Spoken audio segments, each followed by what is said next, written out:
शिक्षा से बढ़कर कोई धन नहीं। एक थे राजा, उन्हें पशु पक्षियों से बहुत प्यार था। वे पशु पक्षियों से मिलने के लिए वन में जाते थे।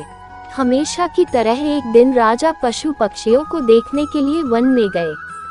अचानक आसमान में बादल छा गए और तेज तेज बारिश होने लगी। बारिश होने के कारण उन्हें ठीक से कुछ दिखाई नहीं दे रहा था। राजा रास्ता भटक गए। रास्ता ढूंढते ढूंढते किसी तरह राजा जंगल के किनारे पहुंच ही गए। भूख प्यास और थकान से बेचैन राजा एक बड़े से पेड़ के नीचे बैठ गए। तभी राजा को उधर से आते हुए 3 बालक दिखाई दिए। राजा ने उन्हें प्यार से अपने पास बुलाया। बच्चों, यहाँ आओ, मेरी बात सुनो। तीनों बालक हंसते खेलते राजा के पास आ गए। तब राजा बोले, मुझे बहुत भूख और प्यास लगी है, क्या मुझे भोजन और पानी मिल सकता है? बालक बोले, पास में ही हमारा घर है, हम अभी जाकर आपके लिए भोजन और पानी लेकर आते हैं, आप बस थोड़ा सा इंतजार कीजिए।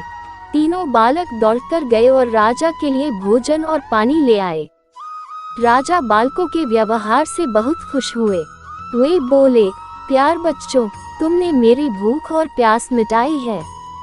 मैं तुम तीनों बालकों को इनाम के रूप में कुछ देना चाहता हूँ।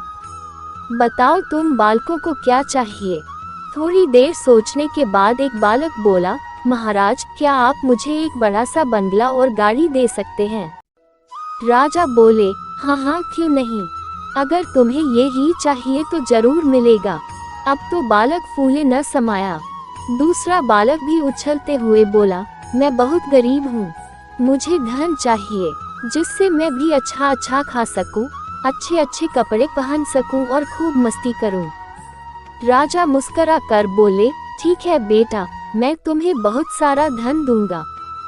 यह सुनकर दूसरा बालक खुशी से झूम उठा। भला तीसरा बालक क्यों चुप रहता? वह भी बोला, महाराज, क्या आप मेरा सपना भी पूरा करेंगे? मुस्कुराते हुए राजा ने बोला, क्यों नहीं, बोलो बेटा, तुम्हारा क्या सपना है? तुम्हें भी धन दौलत चाहिए? नहीं महाराज, मुझे धन दौलत नहीं चाहिए, मेरा सपना है कि मैं पढ़ लिख कर विद्वान बनूं। क्या आप मेरे लिए कुछ कर सकते हैं? तीसरे बालक की बात सुनकर राजा बहुत खुश हुए। राजा ने उसके पढ़ने लिखने की उचित व्यवस्था करवा दी। वह मेहनती बालक था। वह दिन रात लगन से पढ़ता और कक्षा में पहला स्थान प्राप्त करता। इस तरह समय बीतता गया। वह पढ़ लिख कर विद्वान बन गया।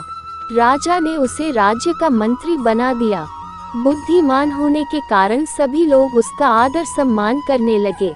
उधर जिस बालक ने राजा से बंगला और गाड़ी मांगी थी, अचानक बाढ़ आने से उसका सब कुछ पानी में बह गया। दूसरा बालक भी धन मिलने के बाद कोई काम नहीं करता था, बस दिन भर फिजूल खर्च करके धन को उड़ाता और मौज मस्ती करता था। लेकिन रखा धन भला कब तक चलता? एक समय आया कि उसका सारा धन समाप्त हो गया। वह फिर से गरीब हो गया। दोनों बालक उदास होकर अपने मित्र यानी मंत्री से मिलने राजा के दरबार में गए। वे दुखी होकर अपने मित्र से बोले, हमने राजा से इनाम मांगने में बहुत बड़ी भूल की। हमारा धन, बंगला, गाड़ी सब कुछ नष्ट हो गया। हमारे पास अब कुछ नहीं बचा है। मित्र ने समझाते हुए कहा, किसी के भी पास धन दौलत हमेशा नहीं रहता। धन तो आता जाता रहता है, सिर्फ शिक्षा है जो हमेशा हमारे पास रहती है। धन से नहीं बल्कि शिक्षा से ही हम धनवान बनते हैं। दोनों बालकों को अपनी गलती पर बहुत पछतावा हुआ। उन्होंने तय किया कि हम भी मेहनत और लगन से पढ़ाई करेंगे और अपने जीवन को सुखी बनाएंगे। कहानी अच्छी लगी हो तो लाइक शेयर करना ना भूलें और चैनल को सब्सक्राइब अवश्य कर दें। धन्यवाद।